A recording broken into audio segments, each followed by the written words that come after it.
আসসালামু আলাইকুম রাহমাতুল্লাহি ওয়া বারাকাতুহু। সুপ্রিয় সম্মানিত দর্শক শ্রোতা, আশা করি মহান রব্বুল আলামিনের দয়ায় আপনারা সকলেই ভালো আছেন। সুপ্রিয় সম্মানিত দর্শক শ্রোতা, আজকে হযরত বিলাল হাবশী রাদিয়াল্লাহু তাআলা আনহু থেকে একটি ঘটনা বর্ণনা করব। ঘটনার শিরোনাম হচ্ছে ফারুকি দরবারে।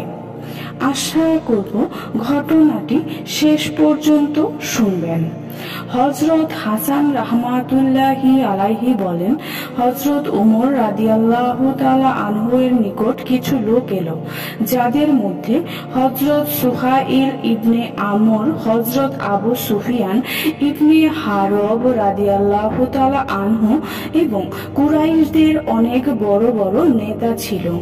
হযরত উমর রাদিয়াল্লাহু তাআলা আনহু এর দারোয়ান বাইরে এসে হযরত সুহাইব, হযরত বিলাল ও হযরত আম্মার রাদিয়াল্লাহু তাআলা আনহু এর মতো বাদরী সাহাবীদের ভেতরে যাওয়ার অনুমতি দিতে লাগলো।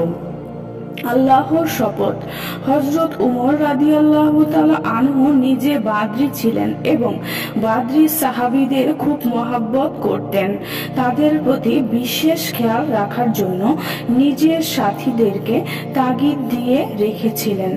এই দৃশ্য দেখে হযরত আবু সুফিয়ান রাদিয়াল্লাহু তাআলা আনহু বললেন, আজকের মতো তো কখনো দেখিনি যে এ দারোয়ান এ সমস্ত কৃতদাসদের অনুমতি দিচ্ছে, আর আমরা বসে আছি, আমাদেরকে সে দেখছে না।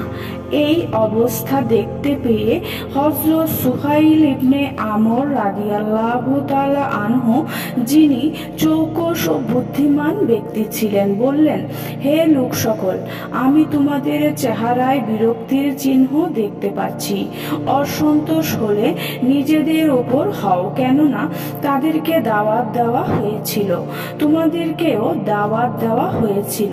তারা দ্রুত দাওয়াত গ্রহণ করেছিল আর তোমরা বিলম্বে দাওয়াত গ্রহণ করেছিলে।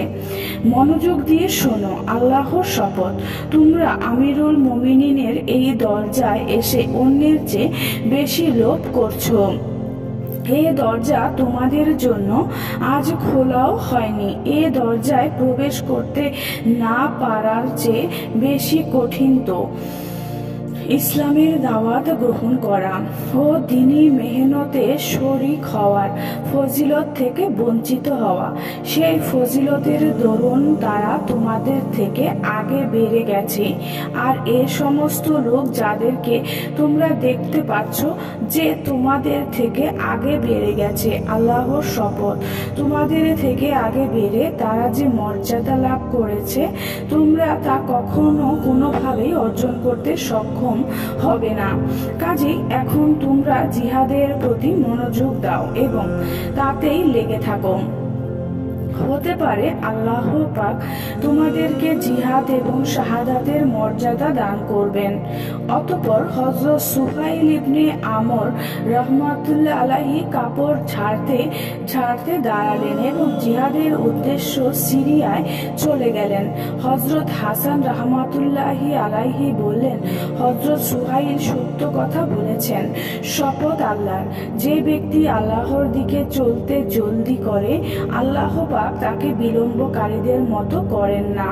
সুপ্রিয় সম্মানিত দর্শক শ্রোতা, আজকের ঘটনাটি এই পর্যন্তই।